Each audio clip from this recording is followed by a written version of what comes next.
Ku soo dhawow janaalka Mustaf Doobiyo fadlan saar calaamadda like-ta adigoona sidoo kalena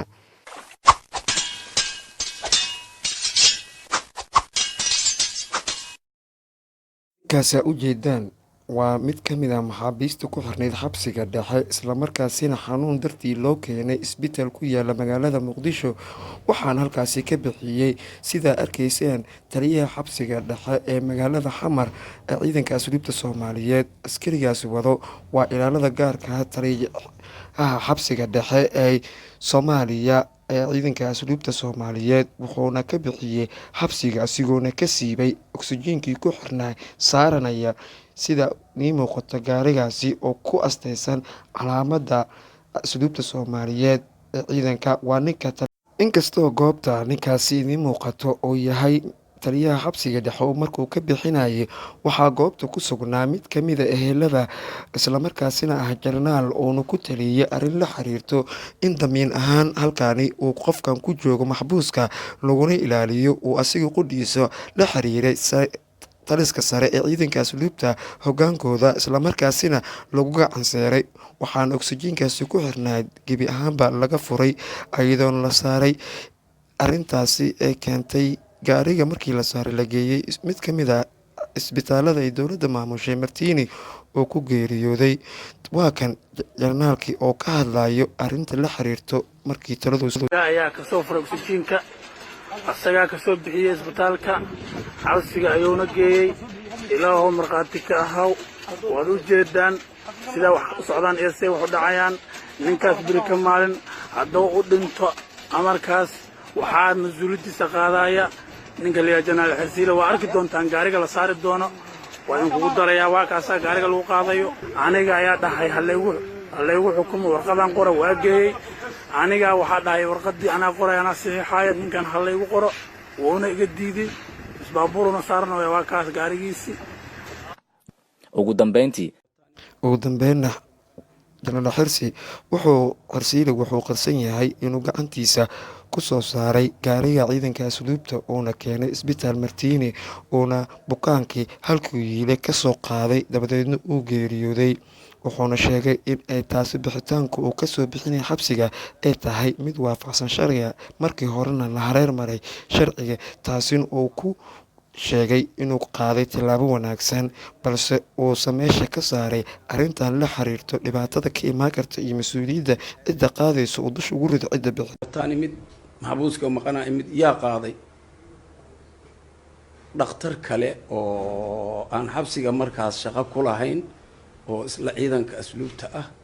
ayaa amar ku baxsho kabtankii amar siiyey yiri nimankan baabuurkooda u saar dhakhtarkii ma diidin amarkii dhakhtarka kale maadaama uu ka darajo sarreeyo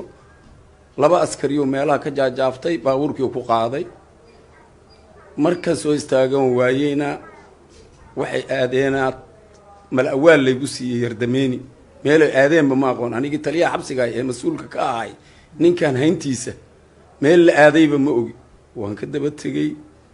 askartii oo meel bannaan lagu reebaan u tegey ninkii oo eheladiisii kaliya iyo dhakhtarkii xabsiga ku qoraay oo faramaran keligood ay la joogaan ayaan ugu tegay meeshii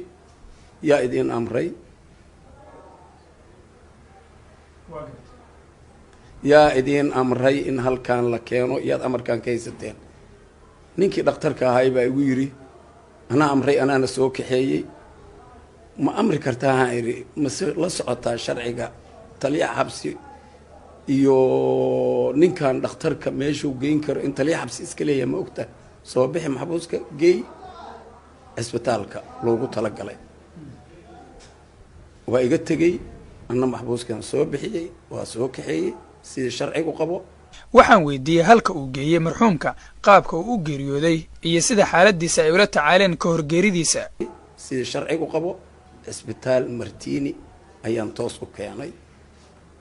sokor baa awalba haysay sokortii markii la siiyey insuliinkii ciidanka asluubta soomaaliyeed maanta waxay sheegeen inuu geeriyooday marxuumkii maxbuuska ahaa islamarkaasina ay si cad ula wadaagayaan bulshada iyo ehelka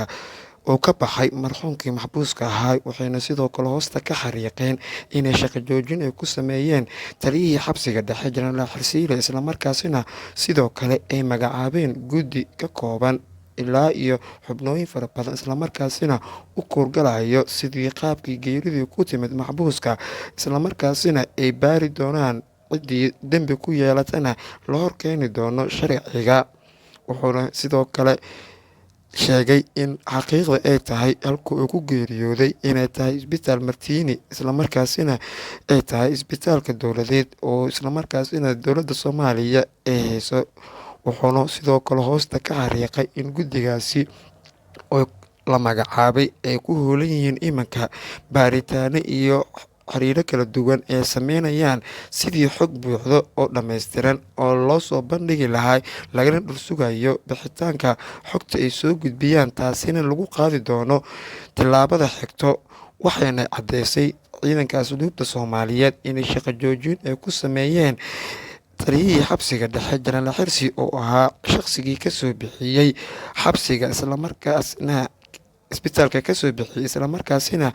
marxuumka uu u geeriyooday. hadalkan tallaabada ay qaaday dowladda Soomaaliya gaar ahaan ciidanka asluubta ee shaqo joojinta ku sameysay ayaa wuxuu imaanayaa xilli dhowaan ehelada ay sheegeen. waxaan caddaynaynaa xasan ilaahay ha u naxariiso wuxuu ku dhintay horta marka u horeysa waxaa leeyahay meelo kale ku dhintay wuxuu ku dhintay isbitaalkan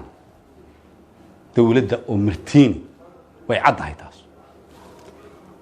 qodobka kale taliska ciidanka asluubtu markay dhacdadaas u dhacday wuxuu salboos shaqadii ka joojiyay maanta oo taariikhda 18 bisha taliyaha xabsiga dhexe, wuxuuna magacaabay guddi 3 xubnood ah oo uu hogaaminayo jenaraal xasan cumar afrax macalin xasan. guddigaas baa baaris gelaya. baaristaas waxaan rabnaa in aan la soo wadaagno ummadda Soomaaliyeed iyo madaxda saraba. waxaa lagu dhaqmayaa oo la arkayaa ka hor dhicimaya baaristaas waxay soo saarto oo ay ka soo saarto meeshaas waxa la sheegayo. annagu waxaan aaminsanahay inaan ku shaqeyno nidaam sharciya, waxaan aaminsanahay amaawiirta dowladda inaan ku shaqeyno, waxaan aaminsanahay wixii naloo igmada inaan ku shaqeyno, mana aanaa gees marin. macnaha dadkana waxaan ka codsanaynaa ummadda Soomaaliyeed hadday wax dhacaan inaan la buunbuunin ee caddayn marka la helo oo wax cad la helo waxaasaa cad iyadoon la buunbuunin oo la weynayn. oo imise kun oo qof baa xabsigaan hadda waaba dhici karta qof imise kun oo qof baa xabsigaan nabadgelyo uga baxay.